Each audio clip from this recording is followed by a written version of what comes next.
بسم اللہ الرحمن الرحیم۔ السلام علیکم۔ آج کی نشست میں ہے استخارہ، تو تھوڑا سا ہم اس کو بھی ڈسکس کر لیتے ہیں۔ استخارہ کے بارے میں یہ کہا جاتا ہے کہ استخارہ کا مطلب ہوتا ہے اللہ تعالیٰ سے مشورہ کرنا۔ پہلی بات یہ ہے کہ استخارے کے بارے میں قرآن حکیم نے کوئی واضح فرمایا ہوا نہیں ہے، یہ بڑا دو ٹوک بات کرنی چاہیے۔ البتہ صحیح بخاری میں ایک لمبی سی دعا ہے کہ آپ 2 رکعت نفل پڑھیں اور یہ نفل پڑھ کر پھر آپ وہ دعا مانگیں اور سو جائیں، صبح آپ کے دل میں جو پختہ ارادہ ہو آپ وہ کر جائیں۔ یہ ایک روایتی بات ہے، لیکن میں پھر آپ سے یہ عرض کروں گا کہ استخارہ کرنا یا اللہ تعالیٰ سے مشاورت کرنا قرآن حکیم میں ہرگز نہیں ہے۔ قرآن حکیم میں کیا لکھا ہے؟ کسی امر پر جھگڑا ہو، رشتے ہوں، ناطے ہوں، آپ مشورہ کریں۔ حکومتی معاملات بھی ہوں، قبائلی معاملات بھی ہوں، لین دین کے جھگڑے ہوں، آپس میں ایک دوسرے سے مشاورت کریں، مشاورت کرنے کے بعد متفقہ فیصلہ کریں۔ تو یہ ایک بنیادی بات قرآن حکیم نے بتائی ہے۔ اب رہ گیا کہ استخارہ کی اہمیت کیا ہوتی ہے، تو میں اس بارے میں یہ عرض کروں گا کہ استخارہ کے لیے بھی باطنی حواس کا بیدار ہونا بہت ضروری ہے۔ جیسا کہ گزشتہ ہم نے جو کلپس تھے اس میں یہ بیان کیا تھا، انسان 2 حواس کا مرکب ہے۔ پہلا ایک حص جو کہتے ہیں ٹائم اینڈ اسپیس سے آزاد حص، ٹائم اینڈ اسپیس میں قید حص ہے، وہ مادی جسم ہے۔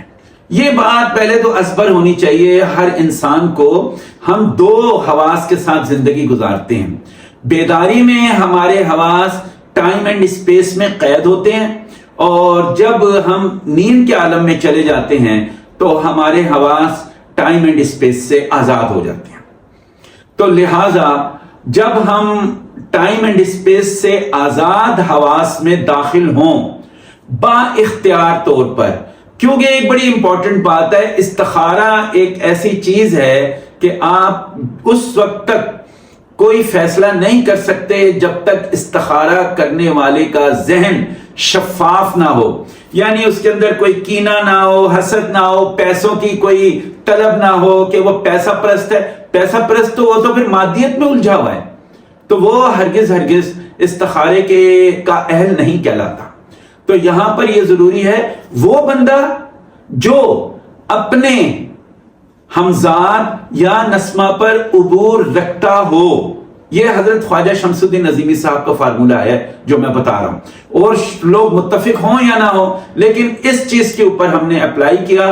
جو انسان اپنے نسمہ یعنی جسم مثالی عرف عام میں جسے ہمزاد کہتے ہیں اس پر اگر عبور رکھتا ہو، اور وہ جب کسی کے نسمہ یا ہمزاد کو دیکھتا ہے مراقبے کے ذریعے یا اپنے باطنی نظر کے ذریعے، تو وہ استخارہ کرنے والوں کے مزاجوں کا مطالعہ کرتا ہے، ان کے کیریکٹرز کا مطالعہ کرتا ہے اور ان کی سوچ کا مطالعہ کرتا ہے۔ وہ یہ دیکھ لیتا ہے کہ یہ لڑکا یہ عادتاً کیسا ہے۔ اب پتہ چلے کہ وہ یہ دیکھتا ہے یہ نماز پڑھتا ہے، اور وہ نماز پڑھتے ہوئے دیکھ رہا ہے، وہ تسبیح کرتے ہوئے، تو اس کے بارے میں وہ یہ فیصلہ کر لے گا شعوری دنیا میں آ کر کہ وہ ایک نیک انسان ہے، کہ تنہائی میں بھی وہ ایک اچھا کام کر رہا ہے۔ اور اسی طرح لڑکی کے بارے میں بھی ہے کہ لڑکی کا اگر کوئی کے بارے میں استخارہ کیا جائے تو اس کا مزاج کیسا ہے، اس کی طبیعت کیسی ہے، اور اس کے اندر ذہنی طور پر شوہر کو قبول کرنے کی اہمیت کیا ہے، وہ بھی شامل ہو جاتی ہے۔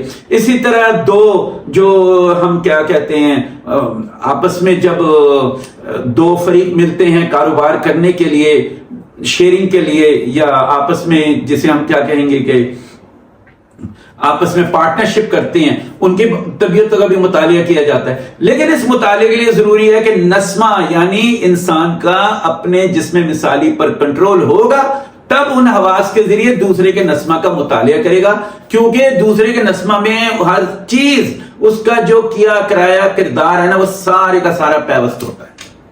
تو لہٰذا استخارے کے بارے میں اس بات کو سمجھنا ضروری ہے کہ ہم ان لوگوں سے استخارہ کرائیں جن کے بارے میں یہ یقین ہو کہ واقعتاً وہ نسمہ پر عبور رکھتے ہیں.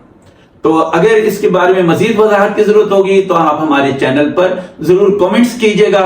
ہم اس کے بارے میں مختلف طریقے اور مختلف باتیں بھی آئندہ ڈسکس کر لیں گے. آج کی نشست مکمل ہوتی ہے. اللہ حافظ و ناصر.